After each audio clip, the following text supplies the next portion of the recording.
Ça ne se résume pas à mettre le sanja et aller danser la bélé. Non, il y a bien d'autres choses dont nous pouvons tirer parti. Et donc, ce sont ces problèmes-là que vous auriez souhaité... Au lieu de poser en termes de nombre de maires, de députés, de ministres, etc., vraiment, ça n'avance pas du tout une localité. Ndiaye Moussa, il nous reste 5 minutes pour conclure cette émission. Nous allons parler à présent d'un autre problème qui a défrayé la chronique cette semaine. C'est, appelons-la ainsi, l'affaire du jeune Kevin.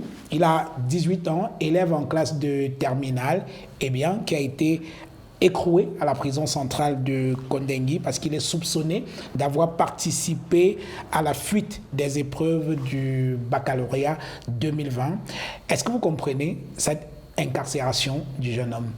Bon, je la comprends plus ou moins. Je comprends l'incarcération, je comprends l'indignation. Mais il faut dire qu'ils sont 5. Oui. Avoir été ils sont 5.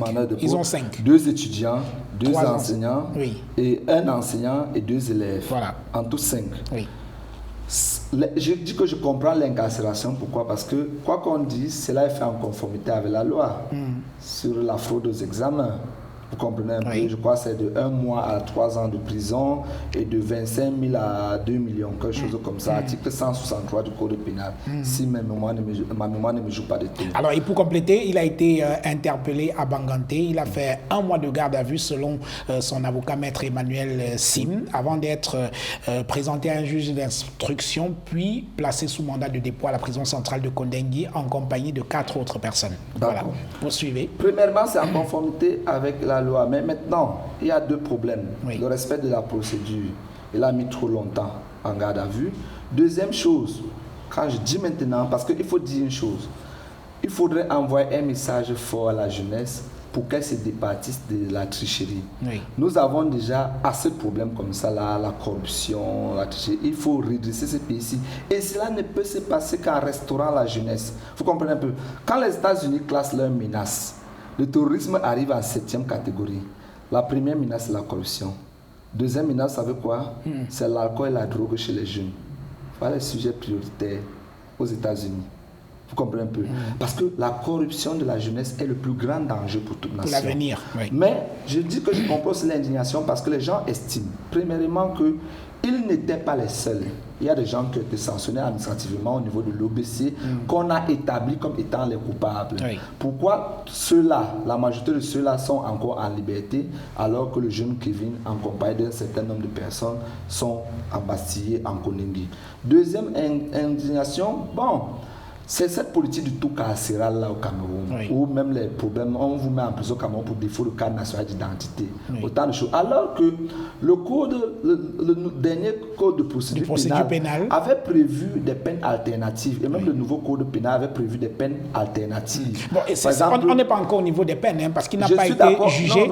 Il n'a pas encore été jugé. Vous ne me comprenez pas. Le problème du tout carcéral, c'est voilà l'une des raisons de la surpopulation carcérale. 85% de ceux qui sont dans nos prisons sont des prévenus. Attends un peu, ça fait quand même lourd. Vous comprenez un peu? Vous pouvez permettre à des gens de comparaître libres, de répondre de leurs actes, c'est d'autant plus qu'on sait où se trouve cet enfant-là, il a un domicile connu, il peut avoir, ses parents peuvent se porter caution, c'est d'autant plus qu'il est relativement mineur, même s'il est plus ou moins émancipé, puisqu'il a déjà 18 ans. On pouvait dire que ses parents se constituent caution, il répond de ses actes. S'il est établi qu'il a effectivement participé à la fraude, on applique la loi telle qu'elle est, mais on l'a embastillé, on l'a pris à Banganté, on l'a amené, les conditions n'étaient pas très claires, très bonnes. C'est cette indignation-là qui choque un peu les populations.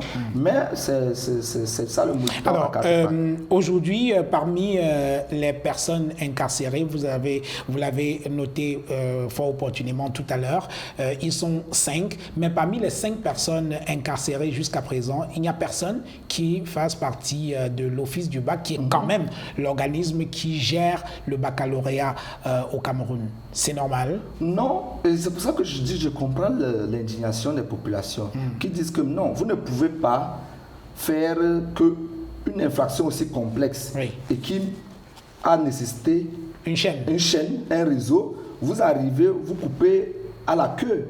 Vous devez commencer en amont pour arriver en aval. Depuis le ministère même de l'Éducation, l'Office national du bac, l'Office du baccalauréat du Cameroun, jusqu'à arriver maintenant aux élèves qui ont bénéficié de cette fraude-là. Donc, et je me disais que les responsabilités les plus fondamentales se trouvent d'abord à l'office du baccalauréat, avant qu'on en arrive aux autres inculpés là, parmi lesquels le jeune Kevin. Mais malheureusement, on a commencé par la fin. Joya Moussa, merci. C'est moi qui vous remercie.